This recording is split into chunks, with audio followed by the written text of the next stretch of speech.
Social media কতটা ভয়ঙ্কর আর লোক দেখানি হয় সেটা অভিনীত কৌরকে দেখলেই বোঝা যায়। আসলে হয়েছে কি, আপনি যখন আজ থেকে 1 মাস আগেই ইউরোপে বেড়াতে যায় তখন একটা জুয়েলারি কোম্পানি থেকে কিছু স্টাইলিশ অলংকার নিয়ে যায় সে পরার জন্য, যেমন কানের কিছু জিনিস আর হাতের ব্রেসলেট আরো কিছু। আর এই সব নিয়ে সে মজা করে বেরিয়েও আসে ইউরোপ থেকে। কিন্তু যে কোম্পানির জুয়েলারি পরে এসে গেছিল আর তাদের সাথে যে এগ্রিমেন্ট হয়েছিল এটা কিন্তু অভিনীত ফুলফিল করেনি। মানে অভিনীতকে তারা গহনা এই কারণেই দিয়েছিল যাতে আপনি যখন তার ফটোগুলো পোস্ট করবে তখন এই কোম্পানিকে ট্যাগ দিবে, যাতে কোম্পানি আরো কিছুটা গ্রো হয়। কিন্তু না, অভিনেতাদের গহনা নিয়ে ফটোশুট তো করে নেই ঠিকই, কিন্তু ট্যাগ দেয় না। কোম্পানিটির নাম হলো রাং।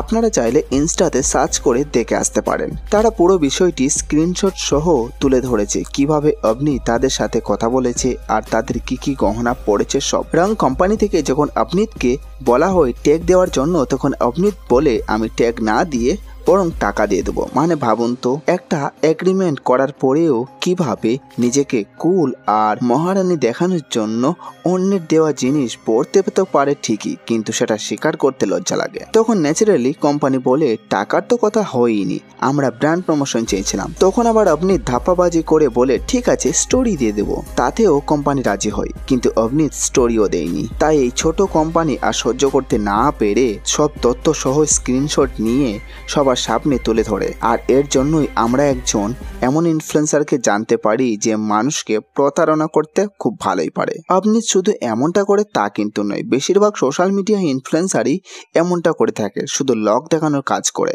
নিজের কিছু থাক বা না থাক এমন ভাব দেখাবে যেন লক্ষ কোটি টাকার মালিক। এই বিষয়ে আপনার কি মতামত নিচে কমেন্টে অবশ্যই জানাবেন।